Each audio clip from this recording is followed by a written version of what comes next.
انسان کو یاد کرایا ہے کہ تو نے عبادت اپنے رب کی کرنی ہے، اور فرمایا رب تمہارا وہ ہے جس نے تمہارے لیے زمین کو فرش بنایا ہے، آسمان کو چھت بنایا ہے، اور آسمان سے پانی برسا کے تو زمین سے پھل اگائے ہیں، رزقا لکم، وہ بھی تیرے کھانے کے لیے اگائے ہیں۔ وہ جو آسمان سے بارش برسا کے زمین سے سبز اور پھل اگائے ہیں تو وہ بھی تیرے لیے۔ جب سارا کچھ تیرے لیے بنایا تو بھی تو عبادت کرنا اپنے رب کی، پھر کسی کو اس کا شریک نہ ٹھہرا۔ ایک چیلنج بھی کیا قرآن مجید نے اس رکوع کے اندر۔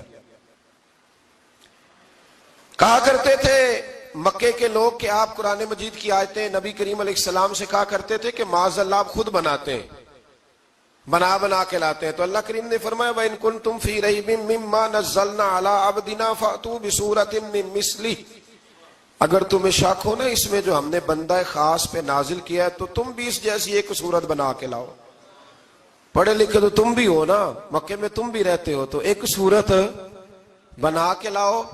قرآن مجید ہم سے چھینا گیا ہے سازش کے تحت، اس لیے کہ جس قوم کو قرآن آ جاتا ہے نا پھر کوئی کافر اس کا مقابلہ نہیں کر سکتا۔ دیکھیں نا اگر کافروں کے پاس جواب ہوتا قرآن پاک کا تو بدر اور احد میں نا کوئی آیت بنا کے لاتے، قرآن کے مقابلے کی تلواریں لے کے نہ آتے، ان کے پاس جواب ہی نہیں تھا۔ اور قیامت تک کسی کافر کے پاس قرآن مجید کا کوئی جواب، قرآن کا کوئی جواب، قسم اللہ کی جواب کوئی نہیں، قرآن کا اس کا کوئی جواب نہیں۔ کیا بات ہے قرآن پاک کی۔ وہ ایک دفعہ مسلمہ کذاب بے ایمان کہنے لگا میں نے بنا لیا ہے قرآن پاک کا جواب، معاذ اللہ۔ جواب کیا بنایا؟ وہ صورت ہے نا القاریۃ ما القاریۃ وما ادراک ما القاریۃ، کھڑکھڑانے والی کیا ہے، کھڑکھڑانے والی تمہیں کیا پتا کیا ہے کھڑکھڑی، قیامت کا ذکر ہے۔ کہنے لگا میں نے اس جیسی صورت بنا لیا، تو کیا بنایا؟ الفیل مل فیل وما ادراک ما الفیل۔ کہنے لگا ہاتھی، تمہیں کیا پتا کیا ہاتھی، تم کیا جانو کیا ہاتھی۔ تو پاس جو اس کے اپنے بیٹھے تھے نا چیلے، وہ کہنے لگے چپ کر جا، سارے زمانے کو پتا ہے ہاتھی کیا ہوتا ہے۔ تو پاگل ہے، اس کے دو کان ہوتے ہیں، ایک سونڈ ہوتی ہے، چار اس کے پیر ہوتے ہیں۔ بیوقوف آدمی قرآن کا مقابلہ کرنا ہے تو کچھ چج کے ساتھ کر، پاگلوں کی طرح مقابلہ کرے گا، جوتے کھائے گا بھی، ہمیں بھی پڑھوائے گا۔ تو قرآن مجید کا کوئی مقابلہ کر سکا؟ تو اس آیہ مبارکہ میں اللہ نے کافروں کو یہ کہا اگر مقابلہ نہیں کر سکتے تو پھر اللہ سے ڈرو، ورنہ دوزخ میں ڈالے جاؤ گے، وہ جس کا ایندھن آدمی اور پتھر ہے، اور بنائی بھی کافروں کے لیے گئی ہے۔ اعدت للکافرین، جہنم کس کے لیے بنائی گئی ہے؟ کافروں اور منافقوں کے لیے۔ مسلمانوں کے لیے بنائی گئی، مسلمان مرضی سے چھلانگے لگائیں تو ان کی موج ہے، ورنہ ان کے لیے جہنم، ان کے لیے اللہ نے جنت بنائی ہے۔ اور یہ بات کرتے ہی رب کریم نے فرمایا اے محبوب علیہ السلام مومنوں کو خوشخبری دے دیں کہ اللہ نے ان کے لیے جنت بنائی ہے، اس میں باغات ہیں، انہیں رزق دیا جائے گا کھانے کے لیے، اور اس میں انہیں پاکیزہ بیویاں دی جائیں گی، اور پھر وہ اس میں ہمیشہ رہیں گے، انہیں اس سے نکالا نہیں جائے گا۔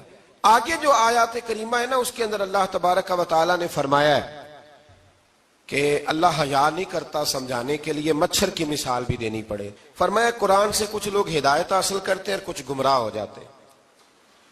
جب لوگ اپنی مرضی کی تشریحات چاہتے ہیں تو گمراہ ہوتے ہیں، اور جب قرآن کو رسول اللہ صلی اللہ علیہ وسلم اور امت مسلمہ کی تشریحات کی روشنی میں سمجھتے ہیں تو پھر اللہ ہدایت عطا فرماتا ہے۔ پھر اللہ تبارک و تعالیٰ نے آگے ارشاد فرمایا حضرت آدم کی پیدائش کا واقعہ۔ کچھ مفسرین نے لکھا اللہ نے مشورہ کیا تھا فرشتوں سے، وَإِذْ قَالَ رَبُّكَ لِلْمَلَائِكَةِ إِنِّي جَاعِلٌ فِي الْأَرْضِ خَلِيفَةً، لیکن کچھ مفسرین کہتے ہیں کہ اللہ کو ضرورت نہیں فرشتوں سے مشورہ کرنے کی، اللہ نے فرشتوں سے مشورہ نہیں کیا، بلکہ رب نے انہیں آگاہ فرمایا تھا کہ میں لگا ہوں زمین پہ اپنا نائب بنانے، میں خلافت دینے لگا ہوں زمین پہ۔ اب یہ تو دینے والی کی مرضی ہے نا اس نے کس کو دینی ہے، یہ تو دینے والے کی مرضی ہے نا اس نے۔ تو کچھ لوگ کہتے ہیں کہ دینے والے سے زیادہ ہمیں پتہ ہے، تو فرشتوں کو بھی یہ اجتہادی خطا ہو گئی، کہنے لگے یا اللہ اسے نہ بنانا، یہ فساد کرے گا، یہ خون ریزیاں کرے گا۔ تو اللہ نے فرمایا جو میں جانتا ہوں وہ تم، اللہ اکبر۔ امام راضی فرماتے جب رمضان آتا ہے تو اللہ فرشتوں سے کہتا ہے ذرا یہ کھول کے دروازے دیکھو نا یہ زمین پہ کیا کر رہے ہیں، تم تو کہتے تھے فساد کریں گے اور یہ سارے تراویحاں پڑھ رہے ہیں، تم تو گویا کہتے تھے فساد کریں گے، اور یہ تو دیکھو گویا رمضان کے روزے رکھ رہے، یہ تو میری یاد میں نکلے ہوئے۔ تم کچھ کہتے تھے اور دیکھو میں نے تمہیں کہا تھا نا جو میں جانتا ہوں وہ تم۔ اللہ نے پھر حضرت آدم علیہ السلام کو تمام زمانے کے علوم عطا کیے، علم سکھا لیا۔ تو فرشتوں سے کہا تم بھی ان چیزوں کے نام بتاؤ، تو وہ بتا سکے نہیں۔ اللہ نے فرمایا اب اس طرح کرو، آدم کو سجدہ کرو۔ سب نے سجدہ کیا سوائے، وہ کہنے لگا یا اللہ صرف تجھے ہی کرنا ہے۔ کرنا بھی صرف اللہ کو چاہیے، پر رب کے آگے بھی جھکنا چاہیے، اور جس کے سامنے رب جھکائے نا وہاں بھی۔ اور یہ جو عاجزی ہے نا، یہ جو جھکنا ہے، یہ علم کے آگے ہے۔ ہماری مصیبت یہ ہے کہ ہم علم کے آگے بھی گردن جھکانے کو تیار نہیں ہوتے، وہاں بھی ہم خود عالم فاضل بن جاتے ہیں۔ تو فرمایا کہ سب سے کہا سجدہ کرو، سب نے سجدہ کیا سوائے ابلیس کے۔ تو پھر ہوا کیا، وکان من الکافرین، وہ کافروں میں سے ہو گیا۔ پھر اللہ نے حضرت آدم کو اور جناب حوا کو نا مقام دے دیا جنت میں رہنے کے لیے، اور کہا سارا کچھ کھانا، درخت کے قریب نہ جانا۔ ابھی آپ کسی سے کہہ دیں تھوڑا سا کہ پیچھے نہ دیکھنا، یعنی اگر میری سمجھ لیں ادب کی وجہ سے کوئی 1.5-2 منٹ یا 6 منٹ نہیں بھی نہ دیکھے گا تو سوچے گا ضرور کہ پتہ نہیں اب پیچھے کیا ہے، مصیبت کیا ہے۔ یعنی آپ کہہ کے دیکھ لیں کسی کو، پیچھے نہ دیکھنا، فطرت ہے نا انسان کی، وہ جستجو کرتا ہے، کہا اس درخت کے پاس نہ جانا۔ تو حضرت حوا سلام اللہ علیہ کہتے ہیں دل میں خیال رہتا تھا کہ آخر ہے کیا درخت کے پاس۔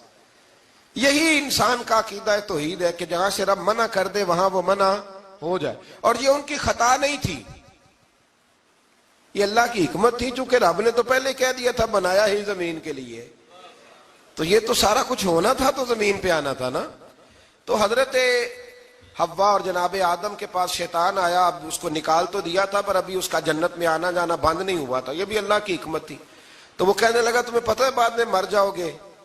تو حضرت حوا کہنے لگی کیا موت بھی آئے گی؟ کہاں، اس کی تکلیف بھی بڑی ہوگی، تو پھر بچیں گے کیسے؟ تو کہنے لگے پھل کھا لو اس درخت کا۔ تو بچنے کے لیے پھل کھایا تھا، جس طرح لوگ آج بہت سارے کام بچنے کے لیے کرتے ہیں پر بچ سکتے، بچنے کے لیے پھل کھایا تو اللہ نے فرمایا زمین پہ چلے جاؤ۔ تو حضرت آدم زمین پہ آئے، پھر کئی 100 سال روتے رہے۔ فَتَلَقَّى آدَمُ مِن رَبِّهِ کَلِمَاتٍ، تو پھر اللہ نے خود ہی جناب آدم کو کچھ کلمے سکھائے۔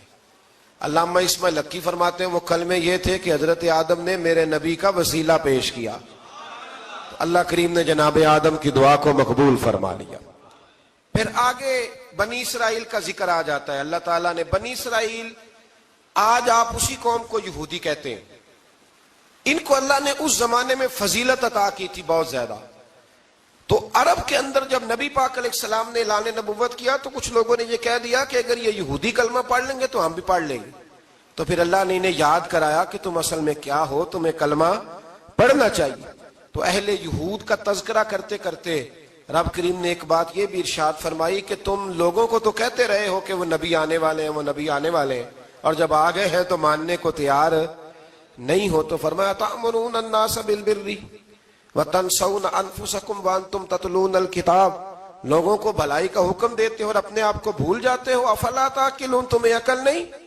پھر اللہ نے انہیں یہ بھی یاد کرایا کہ یاد کرو وہ زمانہ کہ جب فرعون نے خواب دیکھ لیا تھا کہ کوئی بچہ اس کی سلطنت کو تباہ کرے گا، تو پھر اس نے تمہارے بچوں کو ذبح کرانا شروع کیا اور تمہاری بیٹیوں کو چھوڑتا تھا۔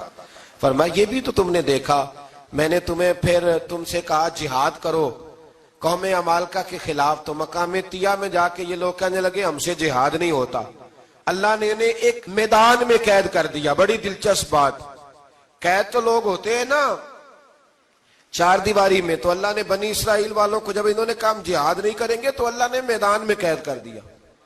میدان میں، یہ یاد رکھیں، جب انسان اللہ کی نافرمانی کرتا ہے تو اسے ایسی قید ملتی ہے جس کا اس نے تصور بھی نہیں کیا ہوتا۔ ایک میدان ہے مقام طیہ، قید ہو گئے، سارا دن سفر کرتے تھے، سارا دن، تو رات کو تھک کے سوتے تھے، صبح اٹھتے تھے نا جب، تو وہیں ہوتے تھے جہاں کل صبح چلے تھے۔ تو رب جب کسی کو قیدی بناتا ہے تو اسے زنجیروں کی، سلاخوں کی ضرورت، دعا فرمائے اللہ تبارک و تعالی غموں سے نجات عطا فرمائے، یہ دعا فرمائے۔ ایسی قید دیتا ہے کہ جس سے پھر چھٹکارا ہو سکتا۔ تو بنی اسرائیل کا بہت زیادہ تذکرہ اس پارے میں اللہ تبارک و تعالیٰ نے پھر بیان کیا، اور پھر کہا کہ انہیں جو حکم دیا جاتا تھا یہ اس کی سرتابی کرتے تھے، پھر اللہ نے ان پر ذلت نازل کر دی اور یہ ہمیشہ اس کا شکار رہے۔ قوم سبت کا ذکر فرمایا اللہ نے، ہفتے والے دن کچھ لوگ نافرمانی کرتے تھے۔ ہمارے بھی ہیلے مانے ہیں نا آج کل کاروبار میں، تو اسی سپارے کی آیت نمبر 65 کے اندر اللہ تعالیٰ نے حضرت داؤد کی قوم کا ذکر کیا کہ اللہ نے انہیں حکم دیا تھا کہ ہفتے والے دن مچھلیاں نہیں پکڑنی، تو وہ کہتے تھے چلو ہاتھ لگا کے نہیں پکڑنی، ہاتھ لگا کے۔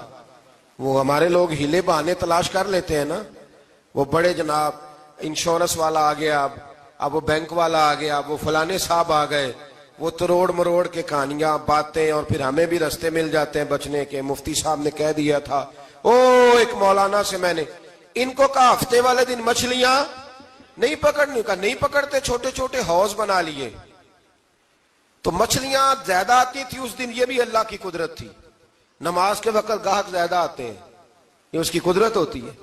تو وہ مچھلیاں حوض میں جمع ہو جاتی ہیں، یوں سمجھ لیں کہ جال انہوں نے لگا لیے ہوئے تھے، تو جال میں وہ پھنستی رہتی تھی، حوضوں میں آتی رہتی تھی۔ ہفتے کو نہیں پکڑتے تھے، اتوار کو پکڑ لیتے تھے، تو پھر اللہ نے انہیں سزا دی۔ فرمایا تماشے کرتے ہو اللہ کے حکم کے ساتھ، کیا سزا دی؟ فَقُلْنَا لَهُمْ كُونُوا قِرَادَةً خَاسِئِينَ، فرمایا بندر بن جاؤ دھتکارے ہوئے۔ جو رزق حرام طریقے سے کماتے تھے رب انہیں بندر بنا دیتا تھا۔ ابھی بھی میں نے دیکھے ہیں بڑے بڑے تاجر پاگلوں جیسی زندگی گزار رہے ہیں، نفسیاتی طور پہ سکون نہیں ہے، کروڑوں روپیہ پڑا ہے۔ کیوں؟ اس لیے کہ رب کے بتائے ہوئے طریقے کے مطابق تجارت نہیں کرتے۔ آگے ایک اور دلچسپ بات آ گئی، بنی اسرائیل کے اندر نا ایک شخص نے اپنے چچا کو قتل کر دیا جائیداد کے لیے۔ یہ دیکھیں کب سے لوگ جائیداد کے لیے قتل کرتے آ رہے ہیں۔ چچا کو قتل کر دیا، اور قتل کر کے حضرت موسیٰ علیہ السلام کے پاس آئے کہ میرے چچا کو کسی نے قتل کر دیا ہے، تو بتائیں کیا کرنا ہے؟ تو آپ نے فرمایا کہ گائے ذبح کرو، اور اس کا ایک ٹکڑا مقتول کو مارو، مرنے والے کو، وہ خود اٹھ کے بتا دے گا مجھے کس نے قتل کیا ہے۔ اب ارادہ نہیں تھا گائے ذبح کرنے کا، تو بہانے کرنے لگے۔ ارادہ نہیں نہ ہوتا تو پھر کیا ہوتے ہیں؟ کہنے لگے گائے کس طرح کی ہو، بوڑھی ہو کہ بچی ہو، رنگ کیسا ہو، جوان ہو کہ چھوٹی ہو، حال میں ایک دفعہ چلنا سیکھ گئی ہو یا ابھی نہ سیکھی ہو۔ تو بتاتے گئے تو رب بھی شرطیں بیان کرتا گیا، گہرے زرد رنگ کی ہو، حال کے اندر اسے نہ چلایا گیا ہو، پانی نہ نکالا گیا ہو، نہ بچی ہو نہ جوان ہو، اس کے درمیان ہو۔ یہ ساری شرطیں کہاں پائی جاتی تھیں؟ حضرت موسیٰ علیہ السلام کی قوم کا ایک شخص تھا جو اللہ کا ولی تھا۔ وہ جب انتقال کرنے لگا نا، اللہ اکبر، دیکھو رب ولیوں کی اولادوں پر بھی کتنا فضل فرماتا ہے۔ وہ جب انتقال کرنے لگا تو ایک اس کے پاس چھوٹی سی بچیا تھی، گائے کی بچی، اس نے جنگل میں چھوڑ دی۔ کہنے لگا یا اللہ میں تیرے نام پہ چھوڑتا ہوں، میرا بچہ جوان ہو جائے تو اسے دے دینا، اور تو سرمایہ ہی کوئی نہیں۔ بچہ بڑا ہوا تو بچہ بھی بڑا نیک تھا، اپنی ماں کا بڑا فرما بردار تھا۔ اس کی ماں نے کہا بیٹا تیرے باپ نے ایک گائے چھوڑی تھی۔ تو بچہ جنگل میں گیا اور جا کے کہنے لگا اے اللہ میری گائے مجھ سے ملا دے۔ تو رب کریم نے وہ گائے واپس کر دی، وہ گائے گھر لے آیا۔ اب وہ کہنے لگا اماں بیچ دوں، تو اماں کہنے لگی بیٹا میرے پوچھے بغیر نہ بیچنا۔ کئی دفعہ گاہک لگے پر اس نے کہا جب تک میری اماں نہ کہے گی میں بیچوں گا۔ ادھر بنی اسرائیل والے شرطیں جتنی گائے کے بارے میں پوچھ چکے تھے وہ ساری اسی گائے میں پائی جاتی تھی۔ تو یہ ڈھونڈتے ڈھونڈتے وہاں پہنچ گئے، تو کہنے لگے گائے چاہیے۔ تو اس نے کہا بھی تمہاری مرضی سے نہیں، قیمت میری مرضی کی۔ ایک مفسر نے تو یہاں تک لکھا ہے کہ اس نے کہا گائے ذبح کر کے نا، تو جتنا گائے کے اندر گوشت ہوگا نا اتنا ہی کھال کے اندر تم مجھے مال بھر کے دو گے، اتنے ہی سکے بھر کے دو گے، اتنی اشرفیاں بھر کے دو گے، تو پھر تمہیں گائے دوں گا۔ تو پھر یہ گائے انہیں ملی اور یہ گائے لے کر کے آئے۔ زیادہ سوالات نہ کرتے تو زیادہ الجھتے نہ۔ ہم بھی دین کے معاملے میں بڑے سوال جواب کرتے ہیں، اتنا سوال کریں جتنی اس کی ضرورت ہے۔ ان لوگوں نے سوالات زیادہ کیے تو پھر الجھ زیادہ گئے۔ تو میرے بھائی اس کا ذکر بھی اللہ تبارک و تعالیٰ نے پہلے پارے کے اندر بیان فرمایا۔ پھر اللہ کریم نے فرمایا کہ کچھ ایسے لوگ بھی ہیں یہودیوں میں سے جن کا دعویٰ ہو گیا ہے کہ ہم اللہ کے بڑے پیارے ہیں۔ فرمایا یہ صرف ان کے منہ کی باتیں ہیں، یہ تو قیامت میں پتہ چلے گا نا کہ اللہ کا پیار کس کے ساتھ زیادہ ہے۔ اور پھر یہ بھی یہودیوں نے دعویٰ کیا ہے، اسی پارے میں اللہ فرماتے ہیں کہ ان کا دعویٰ ہے کہ ہم اللہ کے بڑے پیارے ہیں، جنت میں ہم ہی جائیں گے۔ تو اللہ فرماتا ہے پھر مرنے کی دعا تو کرو، جنت میں تو مر کے جانا ہے نا۔ لیکن رب فرماتے ہیں یہ کبھی مرنے کی دعا نہیں کریں گے، اس لیے کہ انہیں پتہ ہے کہ ہم نے آخرت کے لیے کیا بھیجا۔ لیکن جی پہلا حکم آ گیا یا ایھا الذین آمنوا کہہ کے، پہلی آیت قرآن پاک کی پہلے سپارے میں پہلی آیت جس میں اللہ نے کہا یا ایھا الذین آمنوا، تو پہلا حکم آمنوا کہہ کے آیت نمبر 104 میں جو اللہ نے حکم دیا ہے نا، وہ نبی پاک کی تعظیم کا حکم ہے۔ پہلا حکم ہی اللہ نے حضور کی عزت اور ناموس کا ارشاد فرمایا۔ پہلا اس ترتیب کے لحاظ سے وہ ہوا یہ کہ جب نبی پاک کو بات ارشاد کرتے تو صحابہ کرام اٹھ کے عرض کرتے رائینا یا رسول اللہ، حضور سمجھ نہیں آئی ذرا رعایت کر دے۔ تو یہودیوں کی عبرانی زبان کے اندر نہ ذرا کھینچ کے پڑھتے تھے رائینا، تو اس کا معنی بنتا تھا معاذ اللہ اے ہمارے چرواہے، بکریاں چرانے والے کو بھی وہ رائینا کہتے تھے۔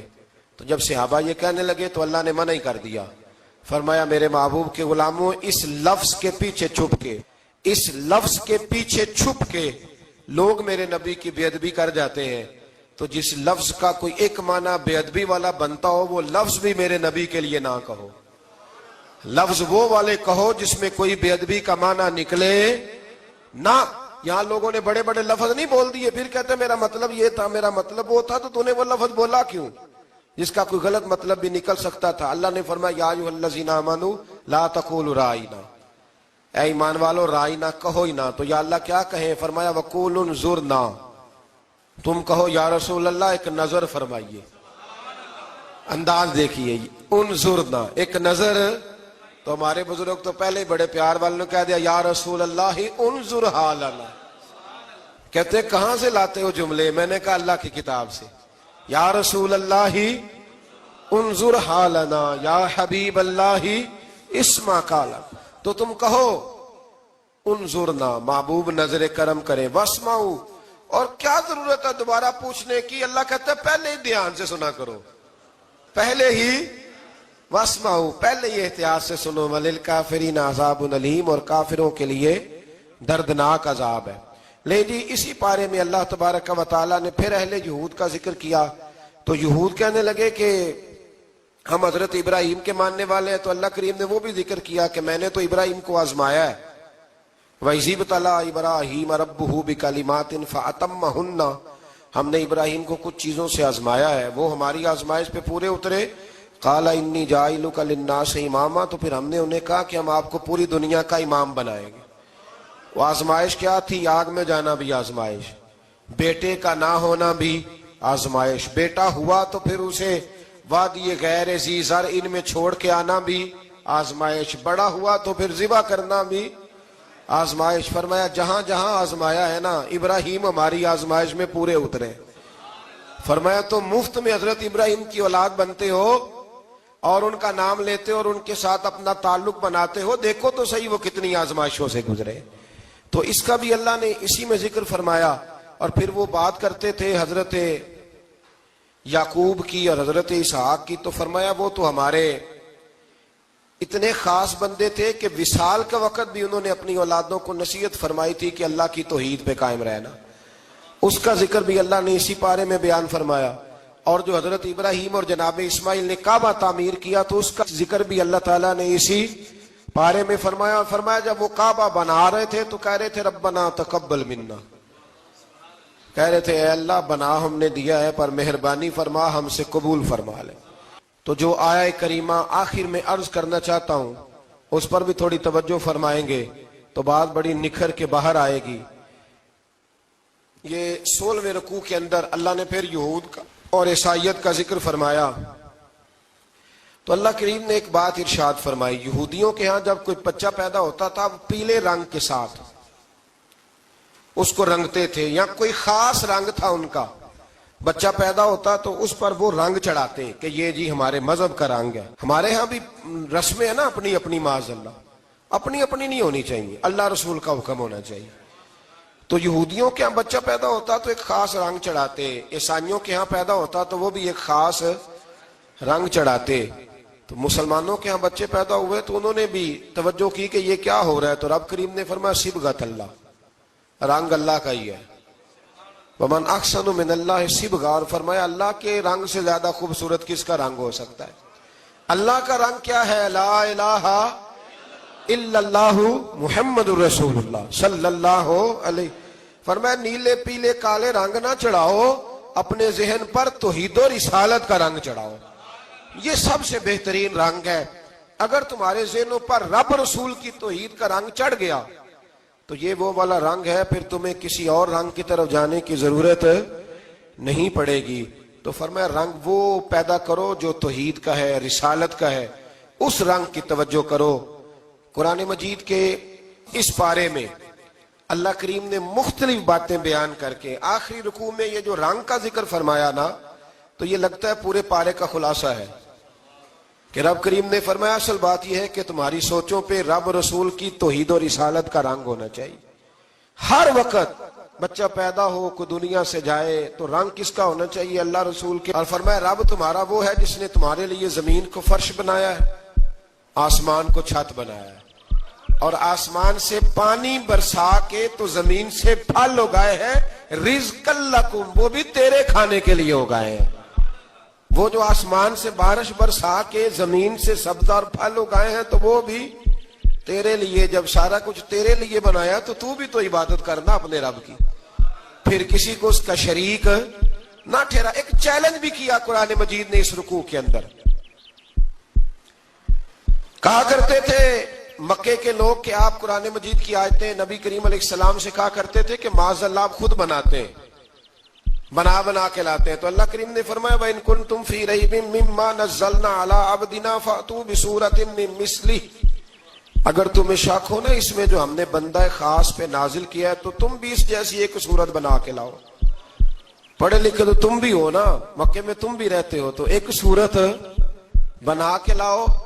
قرآن مجید ہم سے چھینا گیا ہے سازش کے تحت، اس لیے کہ جس قوم کو قرآن آ جاتا ہے نا پھر کوئی کافر اس کا مقابلہ نہیں کر سکتا.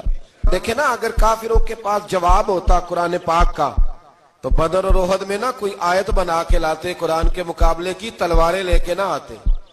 ان کے پاس جواب ہی نہیں تھا.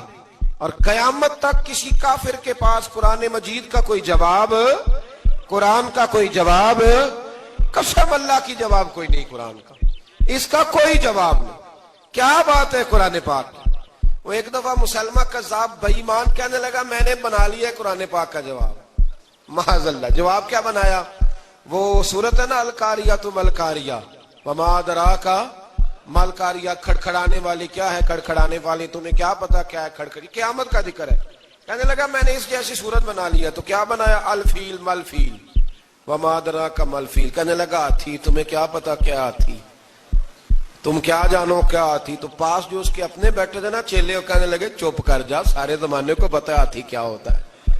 تو پاگل ہے، اس کے دو کان ہوتے ہیں، ایک سونڈ ہوتی ہے، چار اس کے پیر ہوتے ہیں. بیوقوف آدمی قرآن کا مقابلہ کرنا ہے تو کچھ چج کے ساتھ کر. پاگلوں کی طرح مقابلہ کرے گا، جوتے کھائے گا بھی، ہمیں بھی پڑھوائے گا. تو قرآن مجید کا کوئی مقابلہ کر سکا؟ تو اس آیہ مبارکہ میں اللہ نے کافروں کو یہ کہا اگر مقابلہ نہیں کر سکتے تو پھر اللہ سے ڈرو، ورنہ دوزخ میں ڈالے جاؤ گے. وہ جس کا ایندھن آدمی اور پتھر ہے، اور بنائی بھی کافروں کے لیے گئی ہے. اعدت للکافرین، جہنم کس کے لیے بنائی گئی ہے؟ کافروں اور منافقوں کے لیے. مسلمانوں کے لیے بنائی گئی. مسلمان مرضی سے چھلانگے لگائیں تو ان کی موج ہے، ورنہ ان کے لیے جہنم، ان کے لیے اللہ نے جنت بنائی ہے. اور یہ بات کرتے ہی رب کریم نے فرمایا اے محبوب علیہ الصلوۃ والسلام مومنوں کو خوشخبری دے دیں کہ اللہ نے ان کے لیے جنت بنائی ہے، اس میں باغات ہیں، انہیں رزق دیا جائے گا کھانے کے لیے، اور اس میں انہیں پاکیزہ بیویاں دی جائیں گی، اور پھر وہ اس میں ہمیشہ رہیں گے، انہیں اس سے نکالا نہیں جائے گا. آگے جو آیات کریمہ ہے نا اس کے اندر اللہ تبارک و تعالیٰ نے فرمایا ہے کہ اللہ حیا نہیں کرتا سمجھانے کے لیے مچھر کی مثال بھی دینی پڑے. فرمایا قرآن سے کچھ لوگ ہدایت حاصل کرتے ہیں اور کچھ گمراہ ہو جاتے ہیں. جب لوگ اپنی مرضی کی تشریحات چاہتے ہیں تو گمراہ ہوتے ہیں، اور جب قرآن کو رسول اللہ صلی اللہ علیہ وسلم اور امت مسلمہ کی تشریحات کی روشنی میں سمجھتے ہیں تو پھر اللہ ہدایت عطا فرماتا ہے۔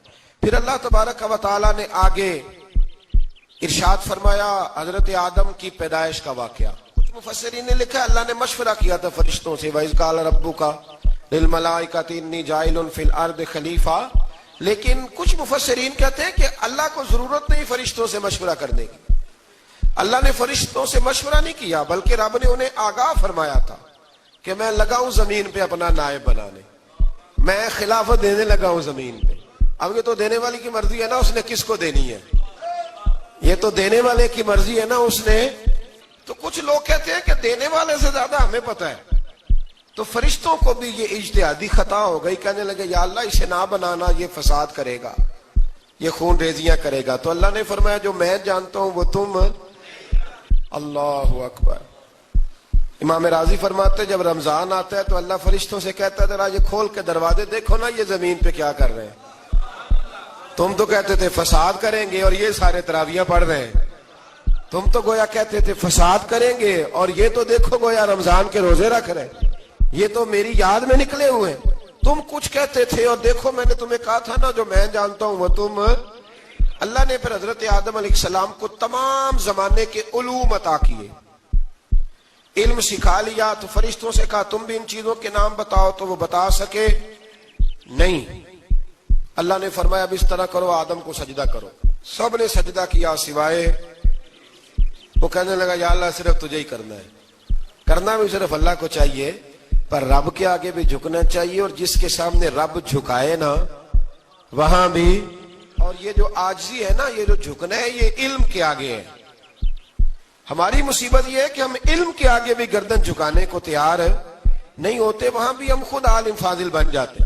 تو فرمایا کہ سب سے کہا سجدہ کرو، سب نے سجدہ کیا سوائے ابلیس کے۔ تو پھر ہوا کیا وَكَانَ مِنَ الْكَافِرِينَ، وہ کافروں میں سے ہو گیا۔ پھر اللہ نے حضرت آدم کو اور جناب حوا کو نا مقام دے دیا جنت میں رہنے کے لیے، اور کہا سارا کچھ کھانا، درخت کے قریب نہ جانا۔ ابھی آپ کسی سے کہہ دیں تھوڑا سا کہ پیچھے نہ دیکھنا، یعنی اگر میری سمجھ لیں ادب کی وجہ سے کوئی 1.5-2 منٹ یا 6 منٹ نہیں بھی نہ دیکھے گا تو سوچے گا ضرور کہ پتہ نہیں اب پیچھے کیا ہے، مصیبت کیا ہے۔ یعنی آپ کہہ کے دیکھ لیں کسی کو، پیچھے نہ دیکھنا، فطرت ہے نا انسان کی، وہ جستجو کرتا ہے، کہا اس درخت کے پاس نہ جانا۔ تو حضرت حوا سلام اللہ علیہ کہتے ہیں دل میں خیال رہتا تھا کہ آخر ہے کیا درخت کے پاس۔ یہی انسان کا عقیدہ توحید ہے کہ جہاں سے رب منع کر دے وہاں وہ منع ہو جائے، اور یہ ان کی خطا نہیں تھی، یہ اللہ کی حکمت تھی، چونکہ رب نے تو پہلے کہہ دیا تھا بنایا ہی زمین کے لیے، تو یہ تو سارا کچھ ہونا تھا تو زمین پہ آنا تھا نا۔ تو حضرت حوا اور جناب آدم کے پاس شیطان آیا، اب اس کو نکال تو دیا تھا پر ابھی اس کا جنت میں آنا جانا بند نہیں ہوا تھا، یہ بھی اللہ کی حکمت تھی۔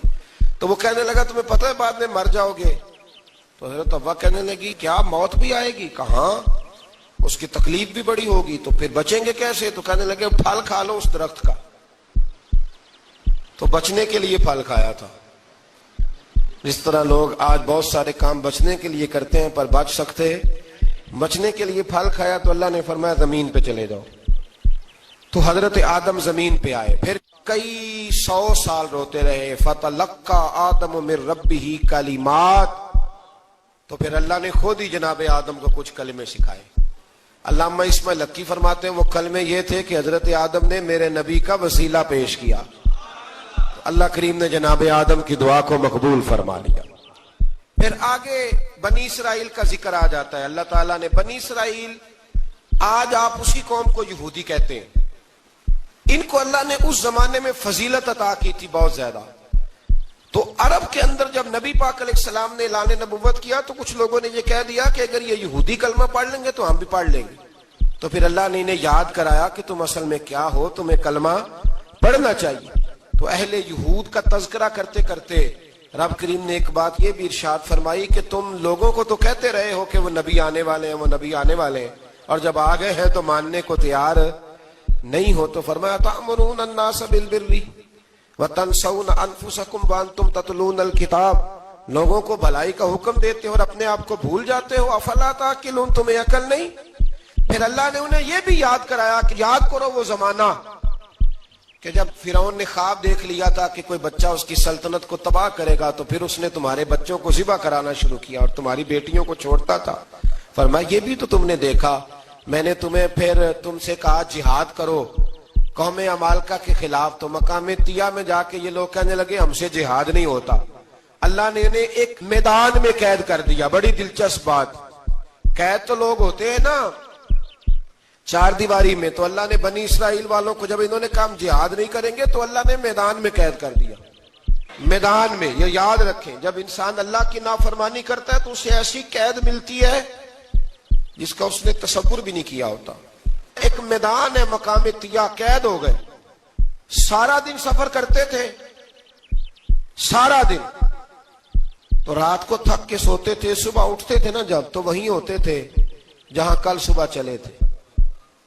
تو رب جب کسی کو قیدی بناتا ہے تو اسے زنجیروں کی سلاخوں کی ضرورت ہے. دعا فرمائے اللہ تبارک و تعالی غموں سے نجات عطا فرمائے. یہ دعا فرمائے, ایسی قید دیتا ہے کہ جس سے پھر چھٹکارا ہو سکتا. تو بنی اسرائیل کا بہت زیادہ تذکرہ اس بارے میں اللہ تبارک و تعالی نے پھر بیان کیا, اور پھر کہا کہ انہیں جو حکم دیا جاتا تھا یہ اس کی سرتابی کرتے تھے. پھر اللہ نے ان پر ذلت نازل کر دی اور یہ ہمیشہ اس کا شکار رہے. قوم سبت کا ذکر فرمایا اللہ نے. ہفتے والے دن کچھ لوگ نافرمانی کرتے. ہمارے بھی ہیلے بہانے ہیں نا آج کل کاروبار میں. تو اسی سپارے کی آیت نمبر 65 کے اندر اللہ تعالیٰ نے حضرت داؤد کی قوم کا ذکر کیا کہ اللہ نے انہیں حکم دیا تھا کہ ہفتے والے دن مچھلیاں نہیں پکڑنی. تو وہ کہتے تھے چلو ہاتھ لگا کے نہیں پکڑنی, ہاتھ لگا کے. وہ ہمارے لوگ ہیلے بہانے تلاش کر لیتے ہیں نا, وہ بڑے جناب انشورنس والا آ گیا, اب وہ بینک والا آ گیا, وہ فلانے صاحب آ گئے, وہ تروڑ مروڑ کے کہانیاں باتیں, اور پھر ہمیں بھی رستے مل جاتے ہیں بچنے کے. مفتی صاحب نے کہہ دیا تھا ایک مولانا سے میں نے ان کو کہا ہفتے والے دن مچھلیاں نہیں پکڑنی, کا نہیں پکڑتے, چھوٹے چھوٹے حوض بنا لیے. تو مچھلیاں زیادہ آتی تھی اس دن, یہ بھی اللہ کی قدرت تھی. نماز کے وقت گاہک زیادہ آتے ہیں, یہ اس کی قدرت ہوتی ہے. تو وہ مچھلیاں حوض میں جمع ہو جاتی ہیں. یوں سمجھ لیں کہ جال انہوں نے لگا لیے ہوئے تھے, تو جال میں وہ پھنستی رہتی تھی, حوضوں میں آتی رہتی تھی. ہفتے کو نہیں پکڑتے تھے, اتوار کو پکڑ لیتے تھے. تو پھر اللہ نے انہیں سزا دی. فرمایا تماشے کرتے ہو اللہ کے حکم کے ساتھ. کیا سزا دی؟ فَقُلْنَا لَهُمْ كُونُوا قِرَادَةً خَاسِئِينَ, فرمایا بندر بن جاؤ دھتکارے ہوئے. جو رزق حرام طریقے سے کماتے تھے رب انہیں بندر بنا دیتا تھا. ابھی بھی میں نے دیکھے ہیں بڑے بڑے تاجر پاگلوں جیسی زندگی گزار رہے ہیں. نفسیاتی طور پہ سکون نہیں ہے, کروڑوں روپیہ پڑا ہے. کیوں؟ اس لیے کہ رب کے بتائے ہوئے طریقے کے مطابق تجارت نہیں کرتے. آگے ایک اور دلچسپ بات آ گئی. بنی اسرائیل کے اندر نا ایک شخص نے اپنے چچا کو قتل کر دیا جائیداد کے لیے. یہ دیکھیں کب سے لوگ جائیداد کے لیے قتل کرتے آ رہے ہیں. چچا کو قتل کر دیا, اور قتل کر کے حضرت موسیٰ علیہ السلام کے پاس آئے کہ میرے چچا کو کسی نے قتل کر دیا ہے, تو بتائیں کیا کرنا ہے. تو آپ نے فرمایا کہ گائے ذبح کرو اور اس کا ایک ٹکڑا مقتول کو مارو, مرنے والے کو. وہ خود اٹھ کے بتا دے گا مجھے کس نے قتل کیا ہے. اب ارادہ نہیں تھا گائے ذبح کرنے کا, تو بہانے کرنے لگے. ارادہ نہیں نہ ہوتا تو پھر کیا ہوتے ہیں, کہنے لگے گائے کس طرح کی ہو, بوڑھی ہو کہ بچی ہو, رنگ کیسا ہو, جوان ہو کہ چھوٹی ہو, حال میں ایک دفعہ چلنا سیکھ گئی ہو یا ابھی نہ سیکھی ہو. تو بتاتے گئے تو رب بھی شرطیں بیان کرتا گیا. گہرے زرد رنگ کی ہو, حال کے اندر اسے نہ چلایا گیا ہو, پانی نہ نکالا گیا ہو, نہ بچی ہو نہ جوان ہو, اس کے درمیان ہو. یہ ساری شرطیں کہاں پائی جاتی تھی؟ حضرت موسیٰ علیہ السلام کی قوم کا ایک شخص تھا جو اللہ کا ولی تھا. وہ جب انتقال کرنے لگا نا, اللہ اکبر, دیکھو رب ولیوں کی اولادوں پر بھی کتنا فضل فرماتا ہے. وہ جب انتقال کرنے لگا تو ایک اس کے پاس چھوٹی سی بچیا تھی, گائے کی بچی, اس نے جنگل میں چھوڑ دی. کہنے لگا یا اللہ میں تیرے نام پہ چھوڑتا ہوں, میرا بچہ جوان ہو جائے تو اسے دے دینا, اور تو سرمایہ ہی کوئی نہیں. بچہ بڑا ہوا تو بچہ بھی بڑا نیک تھا, اپنی ماں کا بڑا فرما بردار تھا. اس کی ماں نے کہا بیٹا تیرے باپ نے ایک گائے چھوڑی تھی. تو بچہ جنگل میں گیا اور جا کے کہنے لگا اے اللہ میری گائے مجھ سے ملا دے. تو رب کریم نے وہ گائے واپس کر دی. وہ گائے گھر لے آیا. اب وہ کہنے لگا اماں بیچ دوں, تو اماں کہنے لگی بیٹا میرے پوچھے بغیر نہ بیچنا. کئی دفعہ گاہک لگے پر اس نے کہا جب تک میری اماں نہ کہے گی میں بیچوں گا. ادھر بنی اسرائیل والے شرطیں جتنی گائے کے بارے میں پوچھ چکے تھے وہ ساری اسی گائے میں پائی جاتی تھی.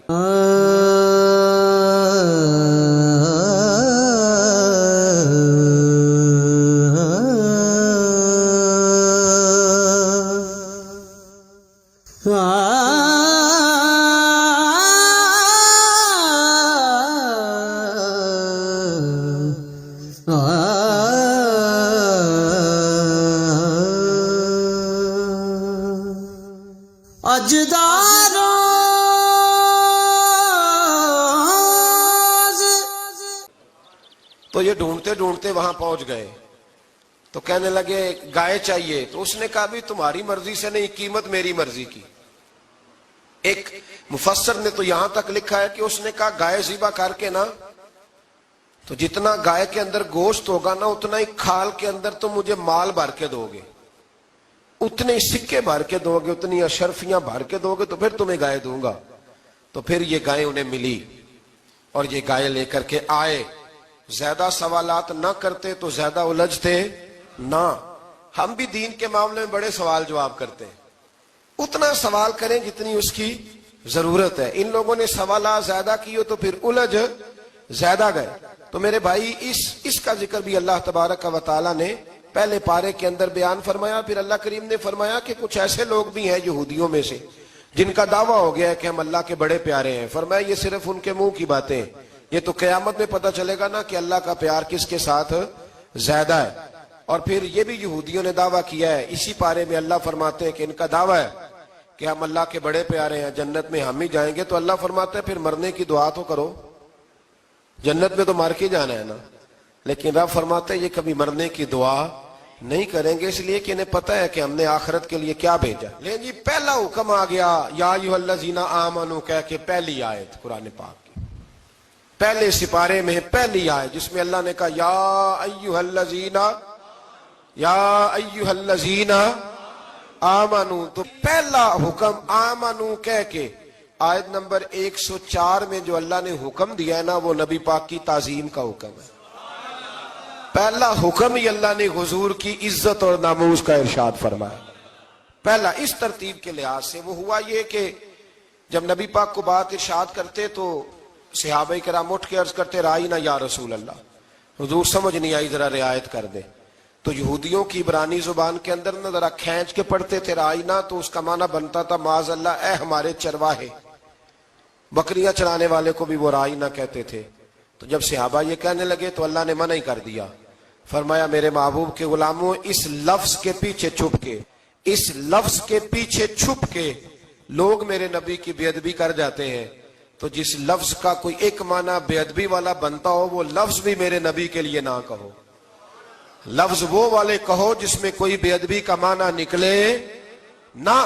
یہاں لوگوں نے بڑے بڑے لفظ نہیں بول دیے پھر کہتے میرا مطلب یہ تھا, میرا مطلب وہ تھا. تو تو نے وہ لفظ بولا کیوں جس کا کوئی غلط مطلب بھی نکل سکتا تھا. اللہ نے فرمایا یا ایھا الذین آمنوا لا تقولوا رائینا, اے ایمان والو رائینا کہو ہی نہ. تو یا اللہ کیا کہیں؟ فرمایا وقولوا انظرنا, تم کہو یا رسول اللہ ایک نظر فرمائیے.